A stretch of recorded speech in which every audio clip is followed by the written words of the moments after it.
I rise to indicate that the opposition supports the Electoral Funding Amendment Bill. In the Roman Republic, those elected to public office were expected to fund the necessary work out of their own pockets. Julius Caesar famously spent his wife's entire inheritance throwing games and celebrating extravagant religious festivals as a minor official to buy the goodwill of the people so that he could be elected consul at the next election.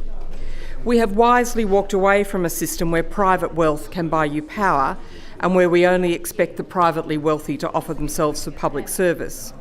We now provide public funding for elected members of Parliament to do the work required of them. This prevents a situation in which votes and election results can be bought with personal wealth, and more importantly, it levels the playing field because it means that you do not need to be rich to be a member of Parliament, and this equality is a strength of our democracy. And the third benefit, of course, is that we do not bankrupt our partners by being MPs, as Julius Caesar certainly did.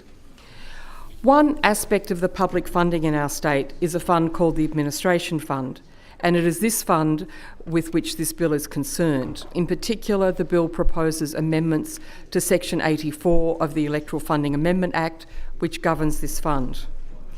This Act is a substantial piece of legislation, and Section 84 defines expenditure that can and cannot be made from the Administration Fund. Section 86 of the Act talks about the establishment of an administration fund.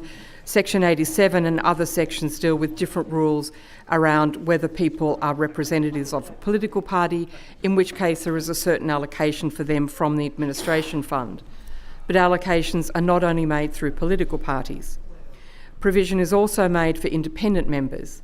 This is important in ensuring that voters are not forced to choose only between major parties and are free to elect whomever they choose. The bill deals particularly with the ruling by the Remuneration Tribunal that has caused issues for independent members of Parliament, and it seems to remedy that situation. The bill amends Section 84(1)(a) of the Act to enable the relevant minister to prescribe by regulation matters that can be properly the subject of funding from the Administration Fund. The second amendment is to Section 84(1)(b) and qualifies an exclusion provision which independent members have reported is creating difficulties for them. Indeed, these independent members have asked for this change. We are talking about the use of public funds, so when considering any changes, it is important that there is clear regulation and oversight of the use of these funds. But it is also important that the funds can be used for their intended purpose, and these include ensuring that independents, as well as members of political parties, have adequate means to participate in the political process.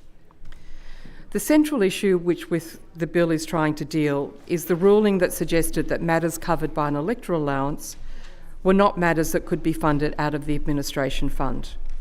This would constrain members from using the Administration Fund for things such as communication, travel and so on, which have always been the subject of the use of the fund and a proper expenditure within the course of a parliamentarian's duties. Although members of parties would not typically use it, it is an important levelling of the playing field in terms of parliamentary representation with respect to independence. The intent of the bill is to solve this problem. It is important to note that the bill does not open a door for matters that are private expenditure to be paid out of the Administration Fund. This would not be a desirable public policy outcome. But it does allow expenditure in the performance of public duties to be paid out of the Administration Fund and resolves any issues which arose as a consequence of the Parliamentary Remuneration Tribunal's ruling.